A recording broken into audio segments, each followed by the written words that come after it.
Bapak Ibu sekalian, saya tidak bercerita yang lain. Ini fakta hasil investigasi kami. Mohon maaf sekali lagi, ini muhasabah. Saya tidak bermaksud menjelekkan sebuah daerah, tidak. Ini Indonesia, negara kita, ya, rumah kita, kampung halaman kita.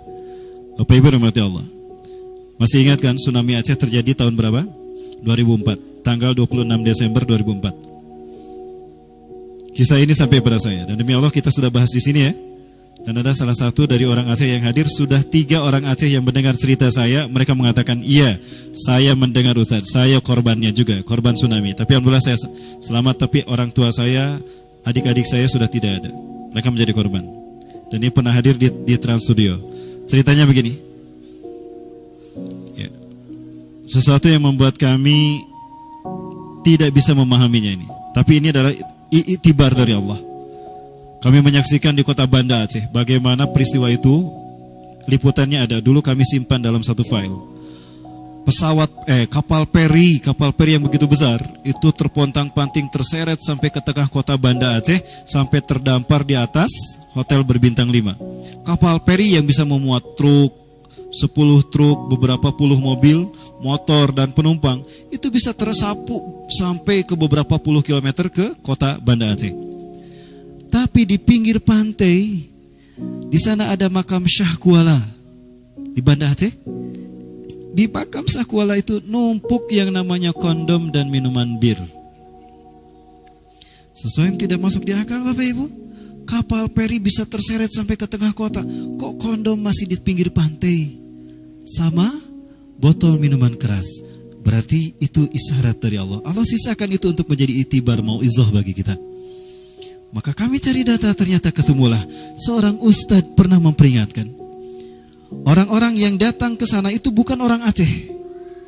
Sebagian besar dari mereka adalah para pendatang, para wisatawan yang membawa virus perilaku itu ke dalam kota Aceh. Mereka melakukan pesta nudis di pinggir pantai. Yang paling memalukan, ketika itu kita bawa sebagai barang bukti ke Bandung, ketika kita laporan, itu di sana, ini bukan saya tidak ikut. Ya, ini tim dari pesantren kami yang berangkat. Saat itu kami difasilitasi oleh Menpora, Pak Adi Aksa Daud, untuk menjadi tim relawan di Banda Aceh tahun 2004. Sampai ada satu dari tim kami menikah dengan korban di sana menjadi orang Aceh. Ya, kondomnya kami bawa. Dan kondom itu bertuliskan ini yang memalukan, Made in Banjaran. Bapak Ibu rahmati Allah, ini pelajaran buat kita. Ulama tadi mengingatkan, saya saat itu demi Allah menyaksikan mereka melakukan pesta bugil di pinggir pantai. Aku peringatkan mereka, demi Allah, kalian melakukan perbuatan keji, sangat keji, fahsya, perbuatan yang sangat mungkar. Intahu antum, berhentilah kalian. Allah akan murka kepada bangsa ini, pada kalian. Tiba-tiba ada senjata. Diingat ke lehernya, lalu dia melihat. Ya, Bapak Ibu tahu yang punya senjata siapa? Ya, pergi, atau kalau tidak saya tarik pelatuknya. Tarik ke bawah, jedar, saya nggak main-main. Ya, ditembakkan ke bawah, jedar. Akhirnya Ustadz itu pun kagetan. Ustadz itu bilang, baik, saya akan pergi, tapi jika terjadi sesuatu saya tidak bertanggung jawab. Ustadz itu pun pulang ke Yogyakarta. Pagi-paginya nyetel di tanggal 26 Desember terjadi peristiwa itu. Ingat, azab Allah di dalam surat Al-Anfal dijelaskan akan ditimpakan kepada kaum ketika, satu, mereka sedang tidur, kedua, ketika mereka di pagi hari sedang bermain-main. Pagi harinya tsunami itu terjadi. Ya, Bapak Ibu sekalian yang dirahmati Allah, pelajari surat Al-Anfal, bagaimana hukum Allah ditimpakan.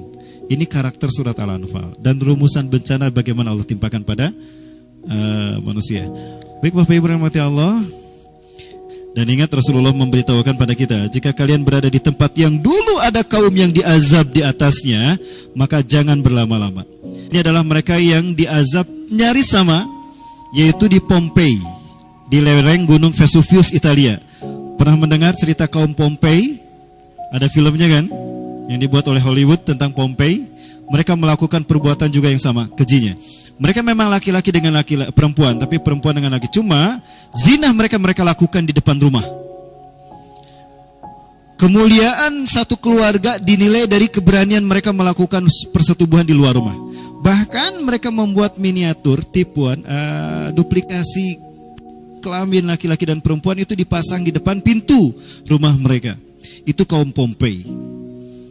Saya yakin ada nabi dan rasul yang diutus ke tengah-tengah mereka. Ya. Namun karena mereka melakukan perilaku keji tadi, orang-orang soleh didakwahkan pun ditolak, bahkan diusir seperti mereka lakukan pada Nabi Lut, maka Allah timpakan azab. Ya, nauzubillah min dzalik.